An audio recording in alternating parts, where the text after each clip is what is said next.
It's time for the Daily Stand Up Podcast presented by Agile Dad with your host, Lee Henson. Without any further ado, let's get started.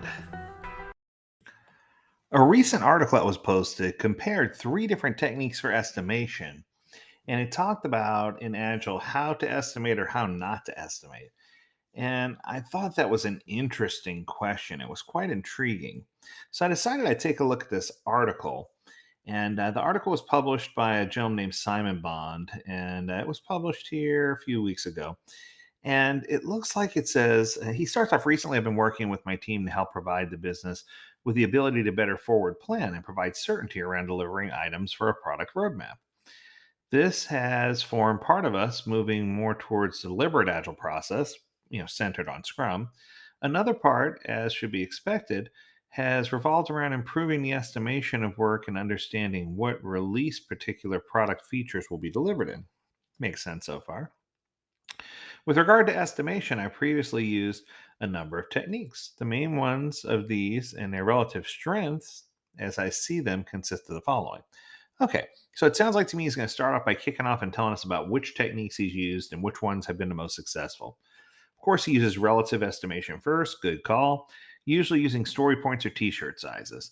Relative estimation is a technique that involves assigning a relative size to each item in a product backlog. This approach does not rely on specific units of measurement, such as hours or days or weeks, but instead compares each item to others in terms of relative complexity, effort, and risk. Let's pause there for a moment. Sometimes when you're trying to compare things based on complexity, effort, or risk, when you say effort, it often refers back to hours or individual effort. When you talk about complexity, sometimes people don't understand or are familiar enough with the term relative complexity to figure things out. So he says the most commonly used method for relative estimation is the Fibonacci sequence, which I fully support. It assigns a sequence of numbers relative to represent the size of each item. Okay, let's pause there for a moment. What I can tell you is that I'm a big fan of the Fibonacci sequence. I'm a big fan of relative estimation. I'm a big fan of story points. But I feel like more organizations struggle because they're not starting off with something more ambiguous like t shirt sizes or dinosaur sizes or dog sizes or whatever size you want it to be.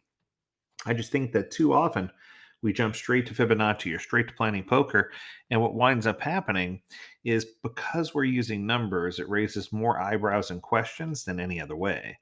So he goes on to say the main advantage of relative estimation is it allows teams to focus on the relative complexity of each item rather than getting bogged down in detail time.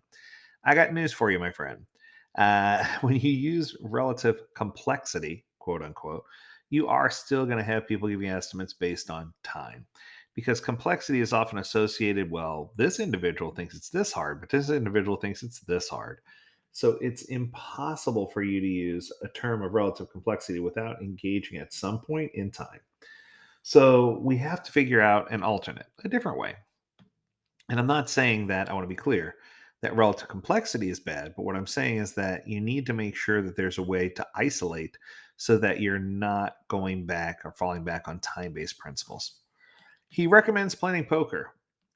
Now, he put in parentheses can also use story points. Story points and planning poker are pretty much in line. Planning poker is a game-like technique that involves the entire team and estimating a relative size of each item. Once again, we're great. The problem is you have a set of cards with the numbers on them. They usually represent a Fibonacci sequence. Everything here is true. The problem is when you're doing planning poker, that oftentimes people take those cards and those sizes and associate them back to time. They'll say, oh, 1 equals this much time, a 2 equals this much time, a 3 this much time, etc. And the second you tie it back to time, now we're right back where we started because every individual has different strengths and weaknesses, different skills and tools, different skill sets, different things that they'll apply.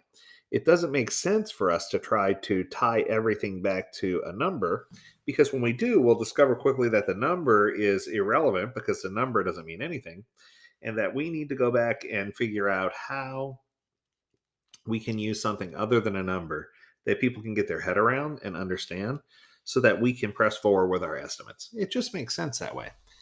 And then the third one he mentions is wideband Delphi. So it's a technique that involves a facilitator who solicits anonymous estimates from team members, compiles them, and shares them with the group. for discussion. This approach helps prevent bias, blah, blah, blah. Okay, let's stop. I can tell you right now, he says an advantage of this is it allows for a more objective estimate by removing personal bias or influence, but it encourages participation from all team members. Da, da, da. I can tell you that all of these have their own merit, but the thing that I find that works best is just simple t shirt size, dog size, anything that's not a number, just so that we can talk about the size of the item. If you can separate size from everything else, whether you use a shoe size or painting a wall and the size of a wall, we know that each different painter is going to come in with different tools, techniques, skill sets, etc. But if we just come in and say, we don't care what the skill set of the painter is, I just want to know the size of the wall, it makes it a lot easier for us to get our head around. That technique makes it a lot easier for us to really embrace, engage, and say, aha, I know what we're trying to figure out here, right? Too often when we use a number, people say three what, five what, and then we have to associate it with either a number of people or a number of hours or days or even worse, money, how many dollars. It's amazing to see how when you give someone a number, they twist it into something it doesn't need to be. The other note that he talks about here is some teams are adopting something called a no estimates approach, where they focus on delivering small increments of value and using feedback to guide their next steps rather than trying to estimate how much work can be done within a given time frame. This puts more emphasis on collaboration and communication. Okay, let's pause. I have been a C-level executive in many different companies, and what I can tell you is this no estimate technique is hullabaloo. Um, there's no executive in the world that's going to say, I don't need an estimate from you or a forecast. We're just all going to hold hands and sing kumbaya and everything's going to be good. That does not work. What we find is that leadership has expectations and they want to know with a forecast with some accuracy how big or small things are and when they should expect to have them delivered by. And I think that if we get our head around understanding size and not leaning in on complexity or time, what's going to happen is if we can get our head around size properly, then we should be able to use that size and leverage based on the number of units a team can complete of that size, a forecast that's going to be closer to 85% accurate. So, just to give you some quick numbers, time based estimates, just standalone time based estimates, are roughly 16.9 or 17% accurate.